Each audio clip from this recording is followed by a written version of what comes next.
Yes, children. So finally, we understood that even in India, after independence, they started to provide support to our Indian producers, okay, by introducing some barriers. Because they understood that from some developed countries during the early stages, they gave more and more importance or protection to the domestic producers through a variety of means, by providing some additional support or by restricting the imports or many ways. So that is the reason even India started to do the same thing. Okay. In the next one, it is around 1991, some changes in policy were made in India. So this trade policy which we were following, or whatever the trade barriers we had in the year of 1991, they made some changes in that, the policies. Okay, so which we were already following, those, the policies are the trade policies which we were following. In that, they made some changes. Okay, let us see what are those changes. See, the government decided that the time had come for Indian producers to compete with producers around the globe. So in the beginning, so at the time of production, the introduction, the companies were set up. They were growing stage in the year of 1950s and the 60s. So that time the Indian government introduced some trade barriers. But later, around 90s, around 1990s and the 1991, they changed some policies which they were following, because they thought that even Indian producers can compete with the global producers. Okay, they are competitive enough to compete with the global producers. So that is the reason they made some changes in the trade barriers, or the trade policy which we were following in India. Okay, see, it felt that the competition would improve the performance of producers within the country, since they would have to improve their quality. So earlier what happens, children? So in the beginning, the Indian, the producers were just now they were producing the products, and so that is the reason we just made some restrictions for the import activities. But later, we started to think that now the Indian producers are competitive enough to compete with the world, other global producers. How? Because now the competition will, of course, improve the quality of production and the technology which we have to improve. Yes or no? So once if it is come to the, just imagine you people only, which you people are studying within your classroom, the competition will be only for around the 25 children. But when you are going for the outside, what happens? Different places people will come, the talent will be different. Of course, that time what happens? You have to put more efforts to improve the quality and your knowledge. Yes or no? So the same way here also, the Indian producers were producing the products only to within the India, that is domestic, the products. It was competing only to the with Indians. But later, so once they are able to compete with the whole global producers, the quality of the products has to improve, the performance of the producers has to improve. Yes or no? So that's the reason, the Indian government felt that competition would improve the performance of the producers within the country, and even they would have to improve their quality of the production and even the products. Okay, so that is the reason they started to change the trade policies. Yes, see, the decision was supported by powerful international organizations. So as we know that in your ninth standard, in your civics chapter, you people have studied that in the democracy in the contemporary world. Every country have got the government, but for whole world we don't have single government. Yes or no? Single leader or the single government. So that is a reason we have introduced some international organizations pertaining to their field. So same way, coming to the trade, World Trade Organization is a one organization where it is supporting for the international trade.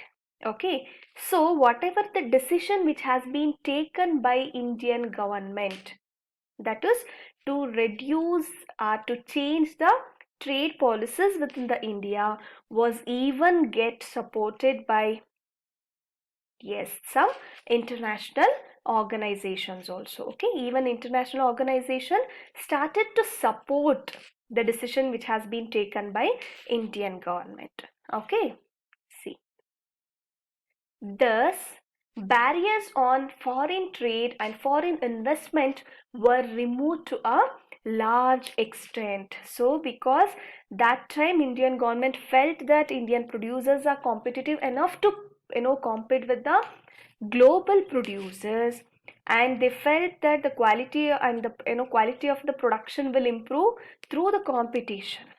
So that is the reason they plan to remove are the trade barriers on the foreign trade and the foreign investment to a large extent, to the maximum extent. They try to reduce or remove this trade barriers. That means the restrictions which were made on the foreign trade were removed and foreign investments were removed. So that made them to do free foreign trade. It was like free trade. There was no restrictions for the whole world. See, yes, this meant that goods could be imported and exported easily, and also foreign companies could set up factories and offices here. So as we know what happened, foreign trade means importing and export activities. Yes or no? Buying and selling activities in the local market, we'll call it as. But in international market, it's a importing and exporting activities. Okay, so that is the reason what happens finally. It became very free. Easily they could have import the products and export the products. And even coming to the investment, foreign investment, what happens? Any companies, MNCs or any other, the country can invest in our country. They can set up their factories or they can purchase our local companies. Okay, so finally they can open their offices, they can set up their factories. So they removed the trade barriers or the restrictions on the trade and investment in the large extent. Okay, yes, and the next one, it is removing trade barriers or restrictions set by the government is known as liberalization. So finally you people understood the meaning of liberalization. Yes or no? They're giving the liberty to make the the foreign trade and the foreign investment. Okay, that means they are removing the trade barriers or the restrictions which were put on the investment on the trade. That is called as liberalization. Hope you guys understood what is the meaning of liberalization, right? Very good, children. And the next one, it is, we have seen that the decision which has been taken by our Indian government to make some changes in the trade policy. We know that it was supported by some international organizations. So in that, World Trade Organization is one of the international organization which is helping for the, for what? Trade, the international trade. Okay, see, the it is not there in your textbook. You just make a note of this, children. See, headquarters, the World Trade Organization's headquarters is in Geneva, that's in Switzerland. And the membership, but it's in your textbook they have given that is 165, but in website I just checked, it is 164 members. Okay, 164 countries are the members. And then head is, who's the head of this World Trade Organization? That is the Pascal Lamy is one of the the person leading this World Trade Organization, and founded in the year of 1st Jan 1995. This World Trade Organization started in the year of 1995. The main purpose or the object of this World Trade Organization is to reduction of tariffs and other barriers to trade. Okay, the taxes, duties, and the tariffs, that has to be a reduction in the tariffs and other barriers to the trade.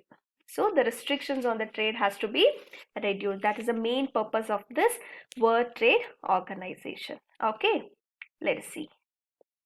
Trade between countries should be free. The main, the motto of this World Trade Organization is trade between the countries, from one country to another country. Whatever the trade, that is import activity or import and export activities which we are doing, it has to be free. That means there should be no restrictions for the trade. Okay, yes. Started at the initiative of the developed countries, WTO establishes rules regarding international trade and sees that those rules are obeyed. So finally, this, as we know, the maximum international organizations was started or took initiative by the developed countries only. Okay, so even World Trade Organization also started at the initiative of developed countries and establish its, the rules regarding the international trade, that is to remove the trade barriers and sees that these rules are obeyed. So the rules and regulations, whatever it has been made, has to be obeyed by the other countries. Okay, and though WTO is supported to allow free trade for all, in practice, it sees that the developed countries have unfairly retained trade barriers. So here what happens? The initiative was taken by the developed countries only, but they are not following the rules and regulations of the WTO. That means they retained unfairly some trade barriers, some restrictions. Okay. See, debate on trade practices. So finally we understood about the WTO. The main motto is to remove the international trade has to be free. Okay, it has taken the initiative by some developed countries only, and it frames some rules and regulations based on the trade, international trade. But some developed countries are only following this unfairly, they are following some trade barriers. Okay, so that's the reason there was a debate. So that's there in your textbook, children. You can just go ahead with that. So in India, basically we know that India is an agricultural country. So almost 70% of the people were depend on the employment for the agriculture, that we have studied in the first chapter. But in US and all, just 0.1% the people are depending on that. 0.5%, I think so. So that time what happened? They are just supporting their farmers or the agricultures by giving some excuse me, children. So by they are supporting them. So that's the reason the many countries have got the debate based on that. Okay, so guys, you just go through this, the debate in your textbook. Okay, what is happening, what is the exact, the problem which they are facing, because the only few person or the few percent, only 1% of the GDP base, in the US, they are depending on that. But still, how, the people, they are supporting the agriculture farmers, but in India we are not supporting them. So that is what the debate which is going on, the trade practices they are going on, some unfair trade practices or the trade barriers they have got. So finally what happens, the American producers or the agricultures, they used to sell those products for the cheaper prices because they are getting some support from the government, but our Indian producers cannot do that. Okay, that is the main problem which we are facing. See, and we'll go for recapitulation. What is the main aim of the World Trade Organization and its function you have to explain. And what is trade barrier? That means the restrictions that we have to understand. And why did Indian government put trade barriers after independence? So once we got independence, why did we start with this trade barriers? That you people have to explain. Okay, because that time only the Indian companies were set up. Economically we were not strong and it was not able to compete with the global producers. So that is the reason they started with this. Okay, thank you children. Hope you all are making your own notes. Study well. If any doubts, just let me know. I'm there to help you out. Okay, have a nice day, children.